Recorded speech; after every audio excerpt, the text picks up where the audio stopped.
大家好，我是月功能医学诊所的陈君玲医师。常常会听到有人说燃烧脂肪，但不知道大家有没有想过，脂肪燃烧后究竟是去哪呢？喜欢问问题的科学家当然也会有这样子的疑问。早在2014年，就有一篇发表在权威期刊 BMJ 上面的论文，就探讨了这个问题。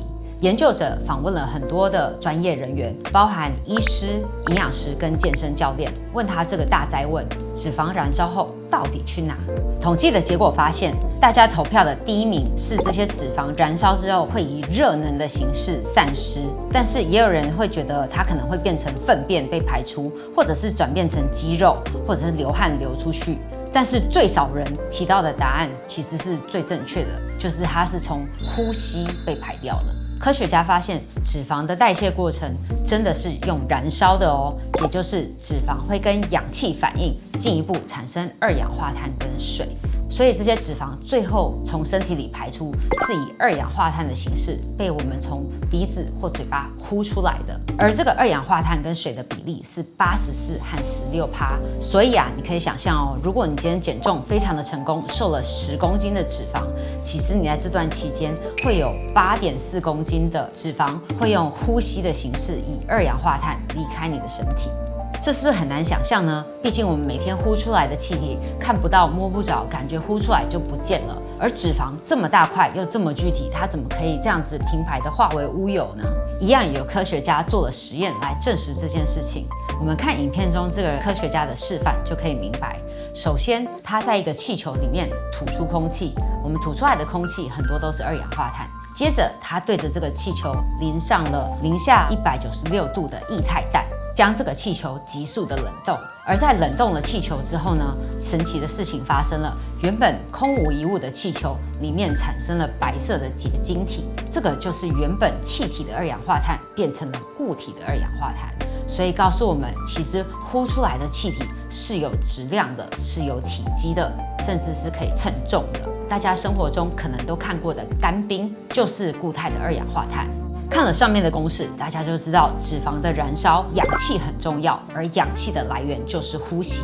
大家有没有思考过，我们一年到底会呼吸多少次呢？根据统计，一个人休息的时候，平均每分钟会呼吸16下，这样换算下来平均我们1个小时会呼吸960下，一天23000下，一年840万下。呼吸的过程主要就是吸进氧气，吐出二氧化碳。但是你到底吸进多少的氧气，吐出多少二氧化碳呢？其实会跟你吸气的深度跟频率有关。虽然有一句说法叫做跟呼吸一样自然，但其实很多人是不会呼吸的哦。尤其是忙碌的现代人，常常是呼吸很浅很快，甚至不自觉的憋气。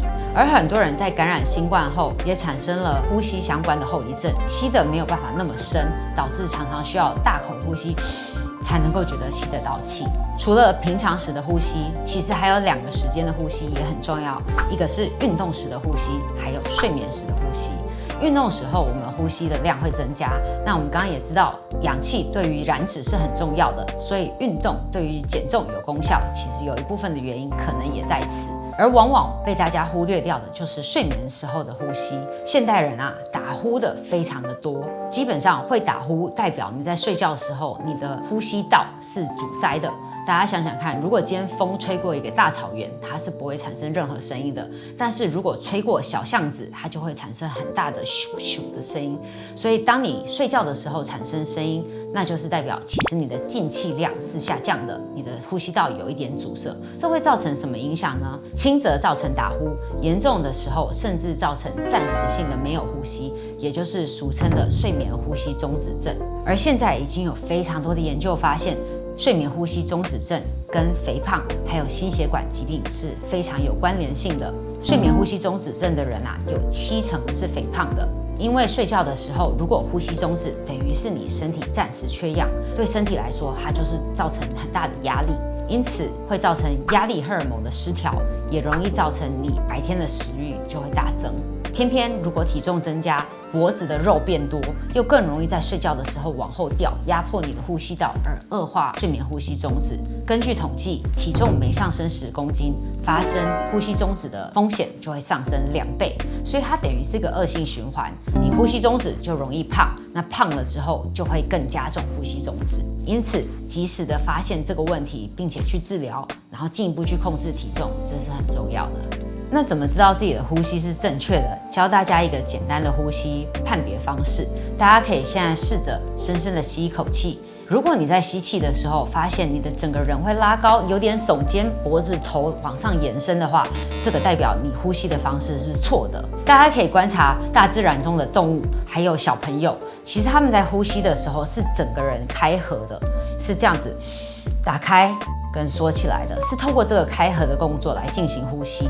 但是呢，往往在我们长大的过程，随着我们开始去幼稚园、小学，小朋友开始一直坐着，或者是他们曾经在运动玩乐的时候受伤，怕痛而不敢深吸气，又或者是长大的时候穿了像内衣之类把我们上胸给束缚起来的东西，他们就开始变得比较没有办法用全身舒展的方式来呼吸了。这个时候，我们就会仰赖我们的上半身，也就是我们的肩胛和脖子来协助呼吸，所以它就会容易变得比较浅快，这样子的呼吸，然后同时也会容易加重我们的肩颈酸痛。